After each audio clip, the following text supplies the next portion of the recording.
أعوذ بالله من الشيطان الرجيم بسم الله الرحمن الرحیم إياك نعبد وإياك نستعين ہم تیری عبادت کرتے ہیں اور تجھی سے مدد مانگتے ہیں۔ بسم اللہ الرحمن الرحیم وما يتبع أكثرهم إلا الظن إن الظن لا يغني من الحق شيئا إن الله عليم بما يفعلون۔ اور اکثر لوگ گمان پر چلتے ہیں اور گمان حق کے مقابلے میں کچھ کام نہیں آئے گا، اور یہ لوگ جو بھی عمل کرتے ہیں اللہ رب العالمین اس سے اچھی طرح واقف ہے۔ محترم حاضرین، منہج سلف ذی الحجہ کا مہینہ اور ملحدین کے اعتراضات، یہ ذی الحجہ پر قربانی پر منافقین اور ملحدین جو اعتراضات کرتے ہیں اس پر آج کچھ روشنی ڈالی جائے گی۔ منہج سلف کیا ہے؟ ہمارا عنوان چل رہا ہے ہر سیٹرڈے سنڈے۔ منہج سلف کا ایک اصول اور قاعدہ یہ ہے کہ ہم کوئی بھی عمل کریں تو اس کا پہلے علم حاصل کریں اور اس کے بعد عمل کریں۔ یہ ہم کو منہج سلف سے چیز سکھائی گئی ہے کہ کسی چیز کوئی عمل کرنا ہے، کوئی مسئلہ آ گیا ہے تو پہلے اس کا علم حاصل کرو پھر عمل کرو۔ اب کوئی اس سے یہ نہ سمجھے کہ بھائی پھر تم دعوت کا کام کیوں کرتے ہو، تمہیں پورا علم ہے کیا؟ تو پھر تو آدمی توحید بھی بیان نہیں کر سکتا، کیونکہ دنیا میں کوئی بندہ اگر یہ بول دے کہ مجھے پوری توحید معلوم ہو گئی، اس سے بڑا دنیا میں کوئی جاہل نہیں۔ تو جب انسان کو پوری توحید معلوم نہیں تو کہ توحید کیسے بیان کر رہا ہے؟ تو جتنا علم اس کو ہو اتنا وہ لوگوں تک پہنچا دے۔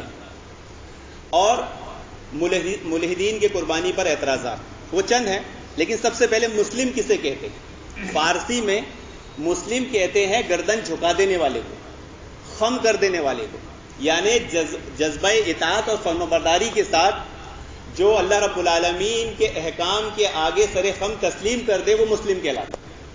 مسلمان کسے کہیں گے؟ کہ جب اس کے سامنے اللہ رسول کی بات آ جائے تو اس کو مان لے، اس پر ایمان لے آئے، اس کے مطابق عمل کرے، اس پر اعتراض کرے، اس کے خلاف عمل کرے، یہی شخص ملحد ہے۔ ملحد کسے کہتے ہیں؟ ملحد کہتے ہیں لغوی طور پر جس میں کفر کی تمام اقسام شامل ہو جاتی ہیں، اور اصطلاحی طور پر اسے کہتے ہیں جو دین کو مانتا ہو لیکن دین کے کسی امر حکم پر اعتراض کرتا ہو، یعنی کسی امر اور حکم کی تشریح اور تعبیر وہ اپنی سمجھ سے کرتا ہو، صحابہ کی سمجھ استعمال نہ کرتا ہو، تبع تابعین کی سمجھ استعمال نہ کرتا ہو، اجماع امت کو فالو نہ کرتا ہو، بلکہ اس کی تعبیر اور تشریح اپنی سمجھ سے کرتا ہو، ایسے شخص کو ملحد کہا جاتا ہے۔ منافق کو بھی ملحد کہہ سکتے ہیں، وہ کہا ہی جاتا ہے کیونکہ وہ زبان سے اقرار کرتا ہے، دل اس کا یقین نہیں کرتا۔ اب ذی الحجہ پر ملحدین کے اعتراضات آپ دیکھیں گے تو وہ کیا ہے؟ وہ چند ہے، ابھی بات مختصر ہے، زیادہ لمبی نہیں کر سکتے، اس لیے مختصر انداز میں بیان کرتا چلوں گا۔ ملحدین کا قربانی پر سب سے پہلے اعتراض یہ ہے کہ بھائی قربانی کرنا افضل ہے ذی الحجہ کے موقع پر یا صدقہ دینا افضل ہے؟ جو اس حکم کے مخالف ہیں بولتے کہ نہیں قربانی مت کرو، صدقہ کرو۔ تو اصل میں وہ قربانی پہ حکم نہیں لگا رہے ہیں، وہ اللہ کے نبی صلی اللہ علیہ وسلم، انبیاء علیہ السلام پر، سلف صالحین پر حکم لگا رہے ہیں۔ بھائی سب سے زیادہ سخی، سب سے زیادہ لوگوں کی مدد کرنے والے کون تھے؟ انبیاء، اور اللہ کے نبی صلی اللہ علیہ وسلم کو تو سخی کہا گیا۔ تو آپ بہتر سمجھیں گے نا کہ ان ایام میں کون سے عمل درست ہیں؟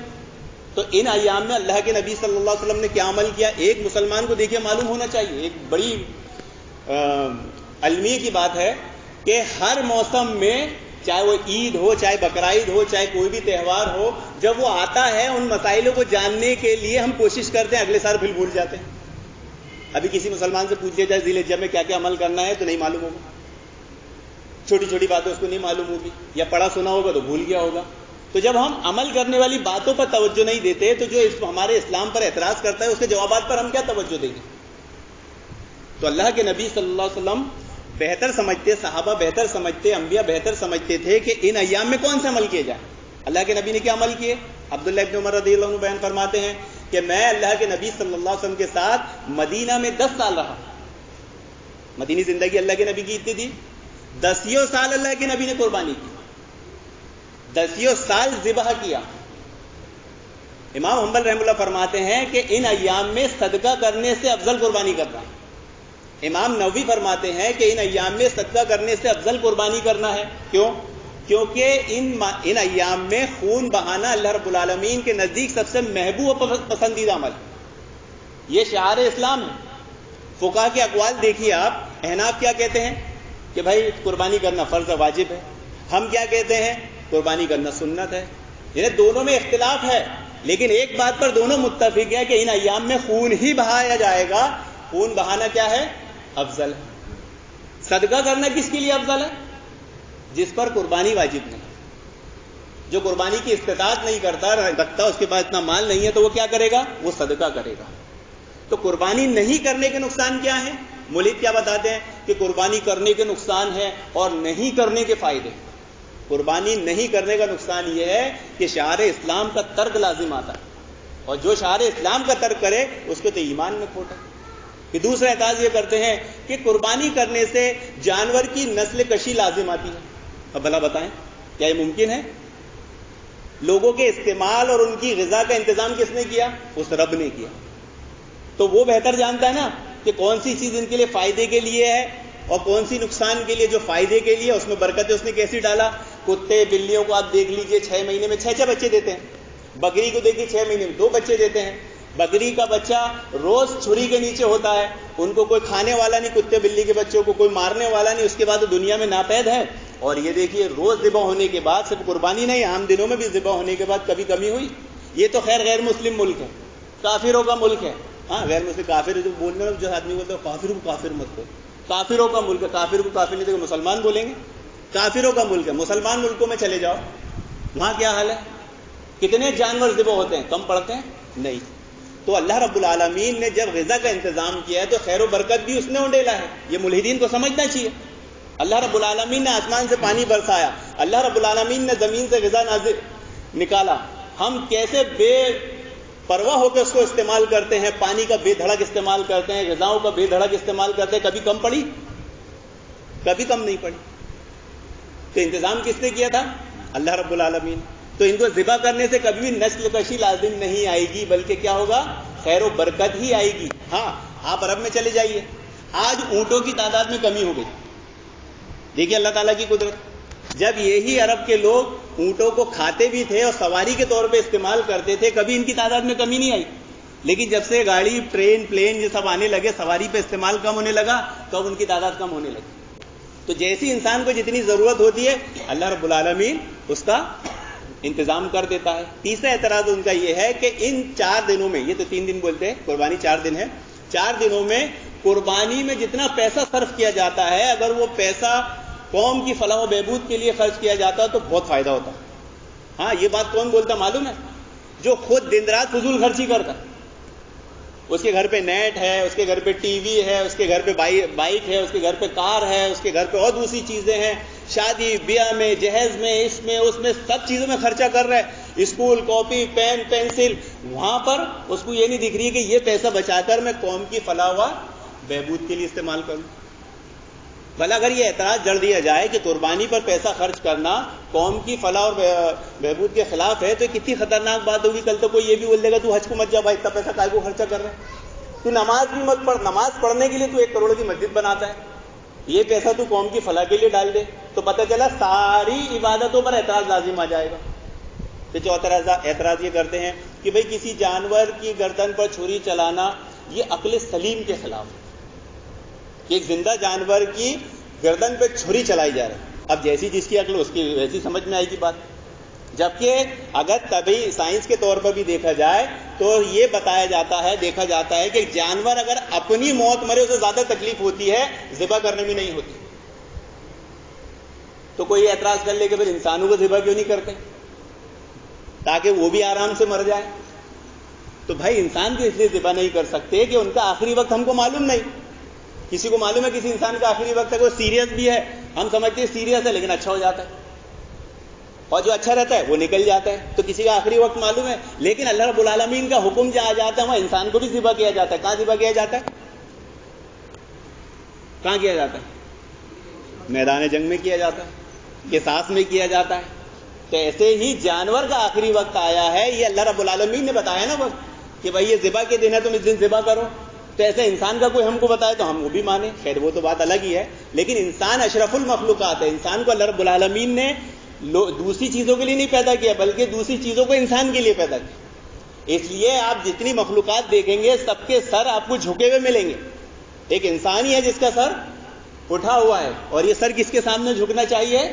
اللہ رب العالمین کی. خیر ملدین کے 4 اعتراضات تھے. اگر وہ سنت ابراہیم کو سمجھ لیتے, پہچان لیتے, جان لیتے, کبھی بھی وہ قربانی پر اعتراض نہیں کرتے.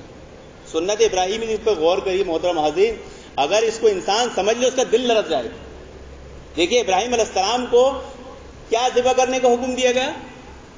اپنے بیٹے کو. جبکہ کسی بھی شریعت میں کسی بے قصور کو مارنے کی سزا کیا ہے؟ ایک بے قصور کو اگر کوئی ناحق قتل کر دے, پوری انسانیت کو قتل کر دے. میدان جہاد میں بھی اگر آپ دشمن کے علاقے پہ حملہ کرتے ہو تو آپ کو وہاں کے بچوں کو مارنے کی بالکل اجازت نہیں, بے قصور کو مارنے کی اجازت نہیں, بچے کو مارنے کی. ابراہیم علیہ السلام کو حکم کیا دیا جا رہا ہے؟ اولاد کو. آپ نے سوال کھڑا کیا, اللہ یہ تو میرا منت و مرادوں والا بیٹا تھا, بے قصور تھا, اس کا تو کوئی قصور بھی نہیں, اس کو ذبح کرنے کا کیوں؟ اپنے کو کیسا فوراً مسئلے مسائل یاد آ جاتے, ارے ایسا ہے ویسا ہے, یوں ہے تو ہے. حکم الہی کی قدر ہوتی ہے؟ بالکل نہیں ہوتی. اگر اللہ رب العالمین ابراہیم علیہ السلام کو یا ہم کو یہ چوائس دے دیتا کہ دیکھو تم اپنی اولاد کو بھی ذبح کر سکتے ہو اور بکرا بکری گھوڑا اپنا بکرا بکری گائے بیل کو بھی ذبح کر سکتے ہو, تو ہم کیا کرتے؟ ارے آج چھوڑو, 20,000 کا بکرا لے لیں گے, جانور لے لیں گے, حصہ لے لیں گے, بچے کی جان تو بچے گی. آپشن نکال لیتے کہ نہیں؟ لیکن سنت ابراہیمی دیکھیے کہ اللہ تعالیٰ کا حکم آیا, وہ بھی صراحتاً نہیں, اشارتاً آیا. خواب میں اشارہ بتایا گیا, اشارے کو مان لیا آپ نے. اور ایک ہم ہیں محترم حاضرین کہ کتنے صحیح قطعی حکموں کو دیکھنے کے بعد ہم اس پہ عمل کرنے کے بجائے کیل کال کرنے بیٹھ جائیں. کیا ہم مسلم و مسلمان ہو سکتے ہیں, کہلا سکتے ہیں؟ ہمیں غور کرنے کی ضرورت ہے. آج امت مسلمہ کو سنت ابراہیمی کو جاننے کی ضرورت ہے. اگر اس پر تفصیل سے اور توجہ سے غور کر لیا جائے محترم حاضرین, تو ہمیں پتہ چلے گا کہ ہم جنہیں مولدین کہہ رہے ہیں ہم بھی ان کے نقش قدم پہ چل رہے ہیں. اللہ رب العالمین ہم سب کو منہج سلف کو سیکھنے سمجھنے کی توفیق عطا فرمائے. اور ہمارے اسلاف, حدیث میں کیا آتا ہے کہ قال حدثنا احمد بن محمد قال اخبرنا عبداللہ بن مبارک عن ابی بکر النحشری عن مرزوق ابی بکر التیمی عن ام درداء عن ابی درداء رضی اللہ عنہ عن النبی صلی اللہ علیہ وسلم قال من رد عن ارض اخی رد اللہ عن وجہ النار یوم القیامت. سنن ترمذی, رواه ترمذی. کہ اللہ کے نبی صلی اللہ علیہ وسلم نے فرمایا کہ جو اپنے کسی بھائی کے شخص پر کسی ایسی چیز کا دفاع کرے جو اس پہ الزام لگ جائے, جو اس کے چہرے کو داغدار بناتی ہے, تو اللہ رب العالمین قیامت کے دن اس کے چہرے سے جہنم کی آنکھ کو دور کرے گا. اب کسی مسلمان پر کوئی الزام لگتا ہے, ثابت نہ ہو الزام, تو اگر ہم اس کا دفاع کرنے جائیں گے محترم حاضرین تو ہمارے لیے اجر کی بات ہے کہ ہمیں اللہ رب العالمین جہنم کی آنکھ سے بچائے گا. ہم صحابہ کا دفاع کریں, ہم صحابہ کی اولاد کا دفاع کریں, ہم امام کا دفاع کریں, کسی عالم کا دفاع کریں, اپنے کسی مسلمان بھائی کی عزت کا دفاع کریں, تو اس کا اجر کیا ہے؟ جہنم سے نجات. تو جب ہم اللہ کے نبی صلی اللہ علیہ وسلم کی سنت پر اعتراض کرنے والے یعنی اللہ کے نبی سنت ابراہیمی کا دفاع کریں گے تو اس کا اجر کیا ہوگا؟